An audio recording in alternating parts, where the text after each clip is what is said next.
नमस्कार दोस्तों, ज्ञान सेंटर चैनल में मैं विपिन आपका बहुत बहुत स्वागत करता हूं। और आज हम बात करने वाले हैं कि क्या इलेक्ट्रिसिटी एयर के द्वारा भी फ्लो हो सकती है, क्या एयर से भी इलेक्ट्रिक शॉक लगने के हमें खतरे हैं, या आयोनाइज एयर क्या होता है। सबसे पहले यहाँ पे बात कर लेते हैं कि भाई हमारे चारों तरफ इलेक्ट्रिसिटी है और एयर है, तो हमें तो करंट लगता नहीं है। तो एयर से इलेक्ट्रिसिटी क्या फ्लो हो सकती है? जी हाँ, फ्लो हो सकती है। किस तरह से हम लोग बोल सकते हैं कि फ्लो हो सकती है? तो देखिए, यहाँ पे एक सिंपल सा कॉन्सेप्ट लग रहा है आयोनाइजिंग एयर का।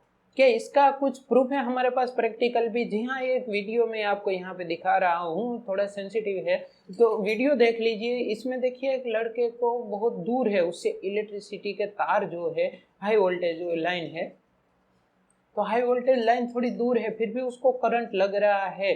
और जो लोग हैं उसको एक बड़ी सी रोड से, यानी कि लकड़े की रोड से उसको बचाने की कोशिश कर रहे हैं, और फाइनली यहाँ पे बचा भी लिया गया है। तो लोगों ने अच्छा दिमाग लगाया यहाँ पे, इसी टाइम पे तुरंत ऐसा एक्शन लेना चाहिए। तो ये देख लीजिए, वहाँ पे बिना तार को टच किए हुए भी उसको एयर से करंट लग रहा है। तो ये करंट कैसे लग सकता है?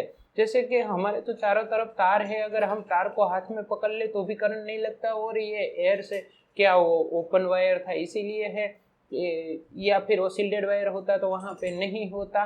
तो इसके ऊपर ही हम लोग बात करने वाले हैं।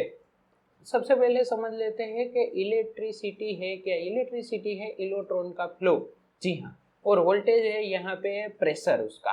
तो इलेक्ट्रॉन फ्लो होंगे और कंडक्टर में, और इलेक्ट्रिसिटी आप यूज कर पाएंगे, यानी कि एक एनर्जी को दूसरे एनर्जी में ट्रांसफर यहाँ पे किए जाते हैं इलेक्ट्रॉन के फ्लो से। तो इलेक्ट्रॉन किस तार में जाएंगे, किस में वापस जाएंगे। देखिए, ऐसी इलेक्ट्रिसिटी में इलेक्ट्रॉन दोनों तार में 50 की फ्रीक्वेंसी से चलते हैं। कभी यहाँ से उस तार में चले गए, यहाँ से उस तार में, वो थोड़ा कॉम्प्लिकेटेड है, बाद में समझेंगे। यहाँ पे सिंपल समझ लेते हैं कि इलेक्ट्रॉन के फ्लो को हम लोग बोल सकते हैं इलेक्ट्रिसिटी। और यहाँ पे बात आती है वोल्टेज, उसका प्रेशर।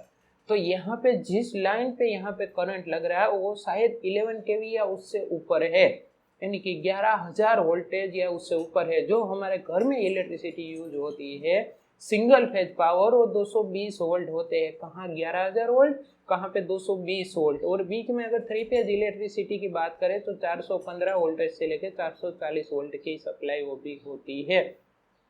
तो उस तार, अगर वो इंसुलेटेड तार है, उसके ऊपर आप टच करें, यानी कि उसके ऊपर एक रबड़ की शील्ड लगी हुई है, इंसुलेशन है, तो इंसुलेशन वाले तार में आपको करंट लगता नहीं है। फिर 440 वाला थ्री फेज हो या सिंगल फेज हो, 220 वाला घर वाला। मगर जब वोल्टेज का इतना ज़्यादा प्रेशर बढ़ाया जाता है इलेक्ट्रिसिटी को बहुत दूर तक भेजने के लिए, और इफिशिएंसी बढ़ाने के लिए हम वोल्टेज का प्रेशर बढ़ाते हैं, तो वहाँ से कुछ इलेक्ट्रॉन हवा में भी फ्लो हो जाते हैं। क्योंकि प्रेशर बहुत ज़्यादा है, आप उसको सिंपल एक पानी की पाइप से समझ सकते हैं। हाई प्रेशर से जब आप पानी को फेंकते हैं तो पानी आगे जाके फैल जाता है, मगर लो प्रेशर पे आप पानी को कहीं ऊपर से फेंकेंगे तो एक ही जगह पे ज़्यादातर गिरता है। तो इतने ज़्यादा प्रेशर से जब हम इलेक्ट्रॉन को फ्लो करवाते हैं तो इलेक्ट्रॉन आयोनाइजिंग हो जाता है, एयर को आयोनाइज कर देता है। तो आसपास के अगर एक सेफ एरिया माना जाता है 11 केवी में 4 फीट, जी हाँ, 4 फीट दूर से भी इलेक्ट्रिक शॉक आपको लग सकता है, इलेक्ट्रिसिटी आपको खींच सकती है। तो जहाँ जहाँ हाई वोल्टेज आ रहे हैं वहाँ से दूर रहना चाहिए। तो क्या हम एयर को आयोनाइजिंग बना सकते हैं? जी हाँ, बिल्कुल बना सकते हैं। बहुत सारे मशीन तो ये रहे एयर फिल्टर के, जिसको एयर आयोनाइजर बोला जाता है। आयोनाइजिंग एयर क्या हमारे लिए सेफ है? जी नहीं, बिल्कुल नहीं सेफ है।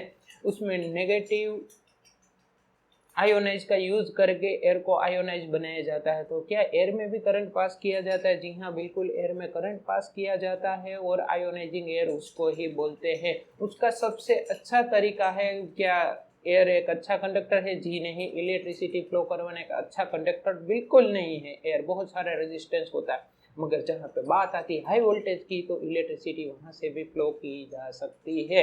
उसका सबसे अच्छा एग्जाम्पल है यहाँ पे, जब भी आसमान से लाइटिंग स्ट्राइक होती है, बिजली गिरती है, तो एयर के जरिए ही वो जमीन पे आती है या बड़े बड़ी बिल्डिंग पे आ जाती है। उसमें बीच में क्या कंडक्टर है? तो एयर। जी हाँ, हाई वोल्टेज पे एयर भी एक इलेक्ट्रिसिटी का अच्छा कंडक्टर बन सकता है, और एयर भी आयोनाइज हो सकता है। तो हमेशा ध्यान रखना है, जब भी हाई वोल्टेज लाइन है उससे हमें दूरी बनाए रखनी चाहिए। आई होप कि आपको समझ में आ गया होगा कि आयोनाइजिंग एयर क्या है, एयर आयोनाइज कैसे होता है, उससे दूर रहना चाहिए या नहीं रहना चाहिए, सारी बात समझ में आ गई। तो वीडियो को लाइक कर दीजिए, वीडियो को शेयर कर दीजिए और चैनल को सब्सक्राइब करना ना भूलें, क्योंकि इलेक्ट्रिक और टेक्नोलॉजी के बहुत सारे वीडियो आने वाले हैं। जय हिंद, वंदे मातरम।